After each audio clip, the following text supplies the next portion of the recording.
Hey everyone, and welcome back to Instinct Bassin. In today's video, I'm going to show you how to import waypoints from Google Earth specifically into the Garmin Echomap 93 and 73 fish finders.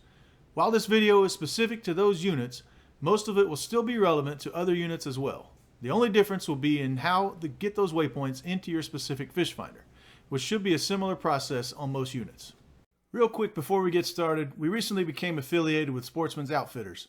I'll leave a link down in the description because if you need that hot lure for springtime, they have the best prices on the web. And it's a great way to support the channel as I'll receive a small commission on anything you buy using that affiliate link. Thanks so much, and let's get started. Alright, so the first thing you're going to have to do is download Google Earth Pro. And you want to make sure you get the right version, which is Google Earth Pro on desktop. And you'll just type in google.com/earth/versions to get to this page. Alright, so let's go ahead and click on that link, and that'll take you to the download page, and you're just going to click this spot right here where it says download Earth Pro on desktop. I already have it downloaded, so I'm not going to go through that whole process of putting it in there, but it goes right to your desktop and installs really easily. After that, it'll come up on the map screen, and you can just go up here and type in a lake that you plan on going to. I'm going to type in Lake Lanier, Georgia, just because I'm familiar with it and recently moved from that area. And once you get over it, you're just going to want to zoom in by using these control buttons over here on the right. Just zoom into an area where you think you may want to fish, or if you're just searching around, just search around in that area by moving the screen. You'll have to play with Google Earth to get a feel of the controls, but it does come relatively easy once you play with it a little bit. You can also use the mouse wheel to zoom in. It just gets a little loud when I'm trying to record, so I'm just going to use those buttons right here. So let's look at this area right here that looks interesting. And one of the useful features here is you can draw down the lake using historical pictures. And so we're going to go back in time here, and as you can see a lot more of the lake now that it's been drawn down. You can see a lot more shoreline and other features such as humps and stuff like that. Like for instance, that hump right there is not even in the screen or it's barely in the screen, I should say, when the lake is at full pull. So that's just something cool, one of the coolest features about Google Earth. And if you studied, if you watched any other videos on it, you've probably seen that feature before. So this is a real interesting shot that I wanted to concentrate on. It's an old boat ramp that is basically underwater when the lake is at full pull. So you can see here, you can't even see the boat ramp down there in the bottom. I'll pull it up here in a minute. But you can see all kinds of chunk rock and everything right here that you just can't see when the lake is full. And there's that boat ramp that I was talking about. Let's pull it back up to full again. And there you can barely see that boat ramp. And then we go back down, you can see it, and there's actually boats and trailers and all kinds of stuff on it. And notice the chunk rock that's on the side of it. Those are just all kinds of stuff that you can't see when the lake is full. And there's another example there. So pulling it back down.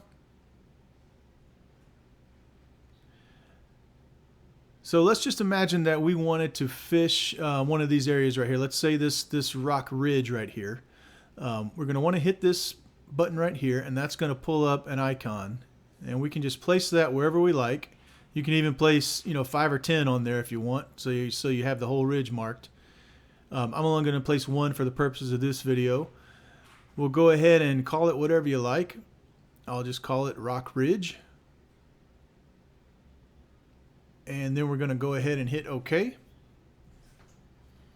And that'll save it over here to the left. Now I already obviously have some folders saved and whatnot, so we're going to go ahead and put it into a new folder. So we're going to right click on My Places and hit Add Folder. And that's going to add a new folder. So we'll just call this Lake Lanier, and I'm going to call it Lake Lanier 2 because I already have a Lake Lanier folder that I don't want to mess with. And then I'm going to grab that Rock Ridge waypoint that I just made and just drag it to that folder. It's got to be in a folder before we can really do anything with it. All right, and now you can see it's in that folder. And now we're going to go ahead and highlight that folder and right click on it. And now we're going to go Save Place As. And this will give us some options. And we are going to want to save this as. We're going to go ahead and save that as KML. And you can see I already have a lot of other lakes and whatnot in this folder.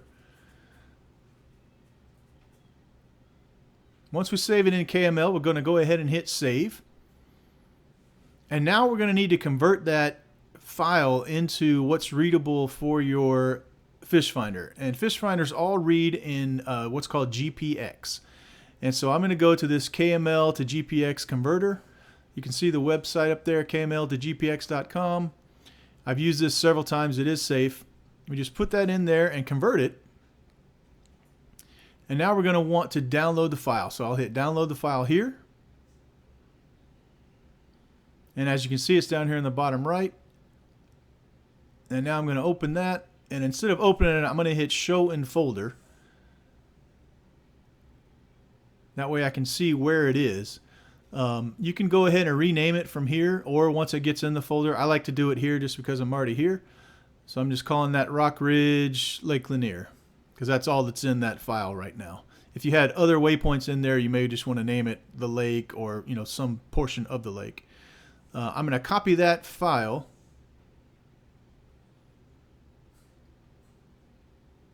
And now it's in GPX format, which my fish finder can read. So I'm going to open up my GPX folder, and I'm going to go ahead and paste it to that folder. And there we go. So now we've got that Rock Ridge Lake Lanier.gpx in a file that my fish finder can read. And this will work with any fish finder, no matter if it's a Garmin or Humminbird. They're all going to read in GPX format. You do want to make sure that you have a network card, or an SD card, I should say. For Garmin units, you want to make sure it's 32 gigabytes or less, or it will not read it. Alright, so now all we got to do is get the file from the computer to the SD card. And so I like to just copy and paste it instead of dragging it over. So I'll go copy there and then paste it to the SD card. Alright, and now we're finally ready to go out to the fish finder, put that SD card in it, and transfer the files. Okay, so from that home screen, we're going to go Nav Info, and then Manage Data.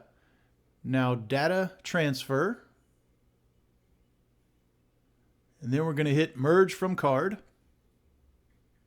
Select the file. There's our Rock Ridge file. Push on that. And there we go. It is transferred. And that's it, guys. That is how you transfer files from Google Earth to the Garmin 93 or 73 SV. Thanks so much for watching another video. This is Rob from Instinct Bassin. Be sure to hit that like and subscribe. Trust your gut, and I'll see you on the water.